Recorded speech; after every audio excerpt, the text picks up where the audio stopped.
Good evening, ladies and gentlemen. We invite you to watch the English and Chinese news broadcast on Central Television Channel of Đồng Nai Province.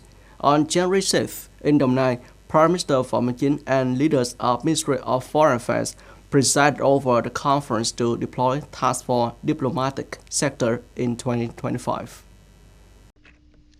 Speaking at a conference, Deputy Prime Minister and Ministers of Foreign Affairs Bùi Thanh Sơn emphasized that 2025 holds significant importance as a pivotal year to accelerate and achieve the goals of 2021-2025 5-year socio-economic development plan.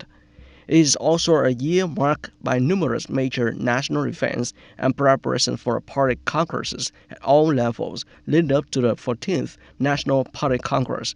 The Deputy Prime Minister urged the foreign affairs sector to focus on several key directions and tasks, will primarily focus on successfully reviewing Central Resolution Number 18 and streamlining the organizational structure of Ministry of Foreign Affairs.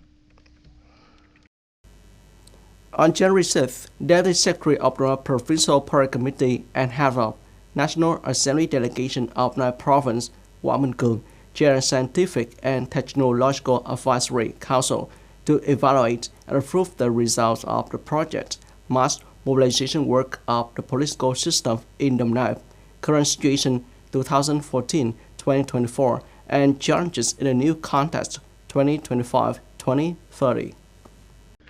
Concluding the working session, Deputy Secretary of the Đồng Nai Provincial Party Committee and Head of National Assembly Delegation of Đồng Nai, Võ Minh Cường, stated that this research project was commissioned by the Provincial Party Committee to support development of documents for upcoming Đồng Nai Party Congress.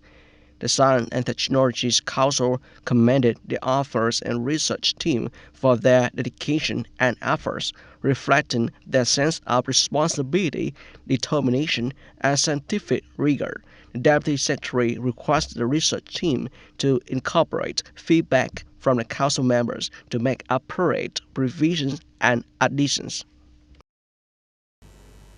On January 6th, Deputy Head of the National Assembly Delegation, Bùi Xuân Thống, along with a working group, visited families of martyrs who sacrificed their lives during the Defense Combat Simulation Truce of Military Region Number 7.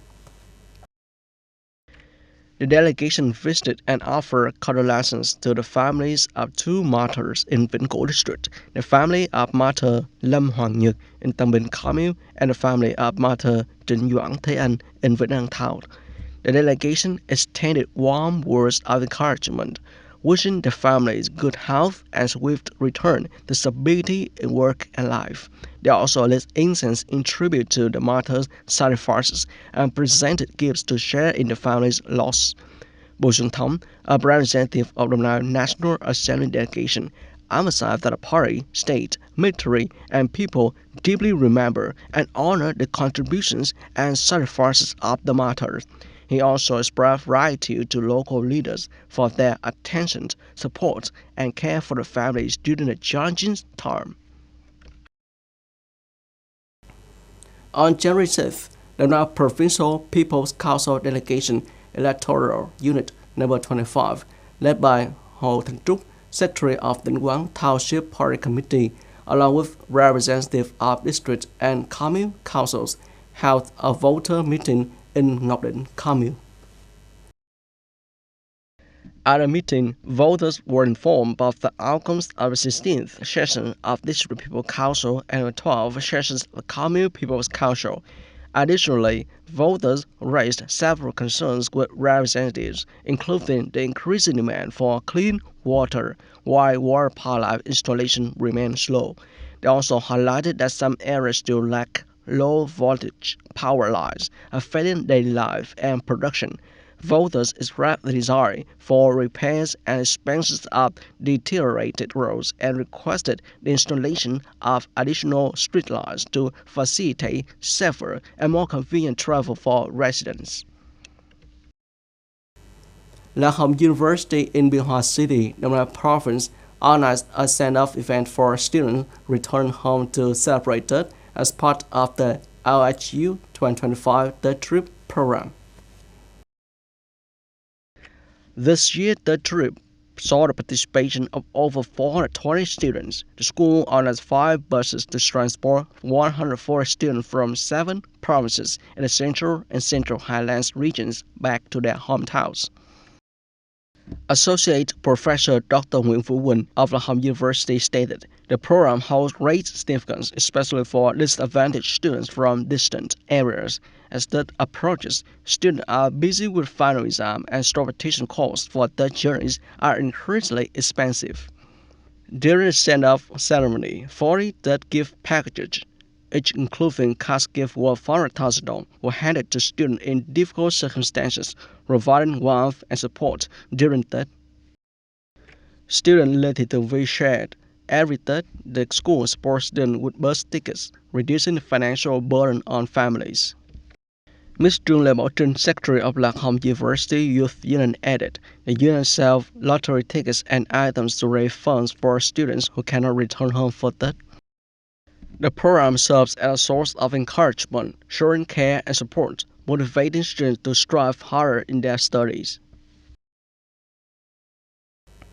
The Task Force of the Nam Provincial Steering Committee for All People Unite to Build a Cultural Life movement conducted inspections of movement limitation across districts and cities in the province, as well as the operational effectiveness of cultural and sport facilities. In 2024, the evaluation revealed persistent challenges in the organizing activities. According to the report by the Steering Committee for All People Movement for Cultural Life Development in Biên Hòa City, in 2024, all hamlets and neighborhoods have achieved cultural standards, and all wards and communes have excelled in anti-drugs and anti-prostitution efforts.